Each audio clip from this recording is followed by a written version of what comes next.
What's up mga pre, ako yung host Alvin Pacheco at welcome sa Pinoy Rig Enthusiasts, kung saan bibigyan namin kayo ng mga reviews, insights, mga unboxing. So ngayon, meron tayong build guide ngayong 2020 at alam ko hinihintay nyo na to kasi lagi nyo nire-request naman yung build guide dito sa channel na ito. So sorry kasi hindi pa to budget build, so isa lang tong mid-tier gaming PC na ITX dahil talagang nagustuhan ko yung mga ITX PC ngayon, kaya medyo ITX builds rin yung ginagawa ko dito sa channel na ito. Mapapansin nyo nga, may ITX build rin tayo last December, which is yung 80,000 pesos portable editing at saka gaming PC na pwede nyo panoorin dito at o di kaya nasa video description. At ayun nga, naging okay naman siya. Actually, one of the best builds na nagawa ko kasi kakaiba siya ITX naman yung binild namin noon. So ito, ITX ulit, kaya tignan natin kung ano magiging resulta ng build na ito. So yung price ng mga items na ito is naka-flash na dyan ngayon sa screen. So i-post nyo lang yung video kung gusto siya makita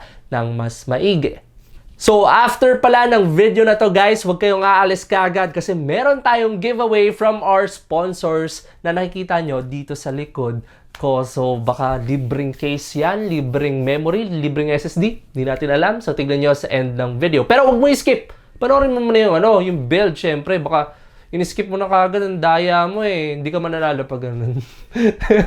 Gulat kayo, no? Kasi may giveaway na naman tayo kahit hindi pa tapos yung giveaway natin sa channel na ito. So, yes, sa mga di nakakalam at saka mga kaka-tune in pa lang dito sa channel na ito, meron kaming ongoing giveaway ngayon sa channel, which is pamigay ni Sanova or ni Galax para sa inyo mga pre or sa mga bagong pre dyan. Pwede kayo manalo ng gaming headset, mousepad, tsaka mga iba pang freebies from Galax Sanova. Kaya kung gusto nyo makita yan, nakalink rin yan sa video description or panoorin nyo yung giveaway video namin. Available rin sa website ng Pinoy Rig Enthusiasts. Wow, website. May website na tayo, mga pre. So, bago natin simulan itong build guide na ito, is syempre, pupunta muna tayo sa comment of the day. So, kung gusto mo ma-feature sa next episode at ma-feature yung comment mo, yung shoutout mo, kung kahit ano man yung comment na yan, tanong, suggestion, and all, etc., is mag-comment ka na sa comment section ng video na ito at baka ma-feature ka sa next episode. So, ang comment of the day natin ay galing kay Peanut Pixel P8. Ang sabi niya, this GPU is kinda OP at 12 to 13,000 pesos.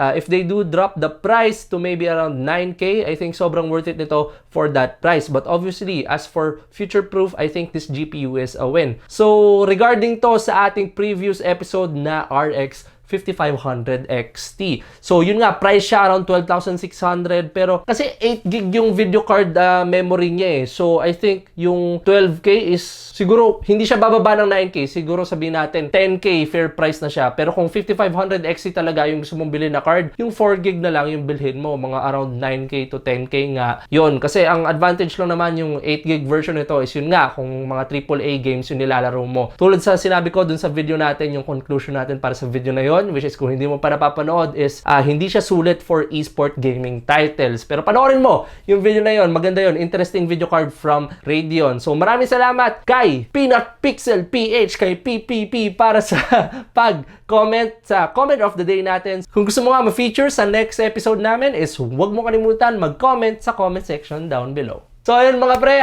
wag na natin patagalin to kasi alam ko excited na kayo. So ito na yung build para sa PC na ito.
Ayun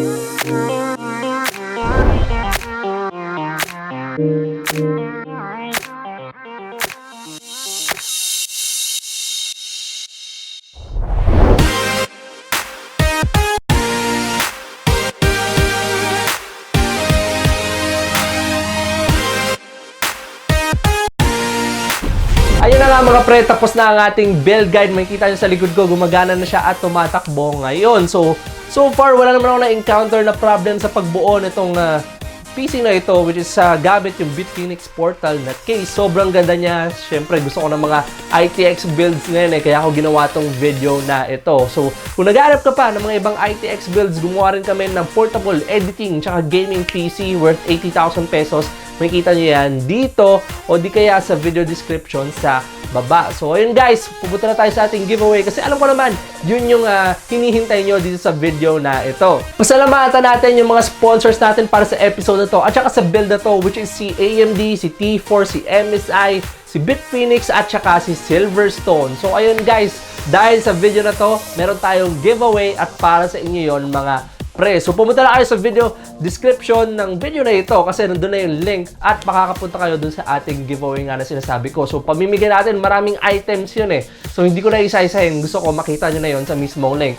Pero, eto, yung case, pamimigay namin yan, yung Bitfinex Portal, tsaka mga T4s, SSD, tsaka memory. Tapos, marami pa from MSI and AMD din. So, yun guys, maraming salamat sa mga sumusuporta sa Pinoy Rig Enthusiasts. Napansin nyo, tuloy-tuloy rin yung giveaway natin. So, kung gusto pa ng maraming giveaway, huwag nyo kalimutang mag-subscribe dito sa channel na to and also i-like tong video na to at mag-comment kayo kung anong gusto nyong episode or anong gusto nyong mga build or tutorial na gawin namin next dito sa channel na ito. So, ayun guys, kung iniisip nyo, anong papanoorin ko next?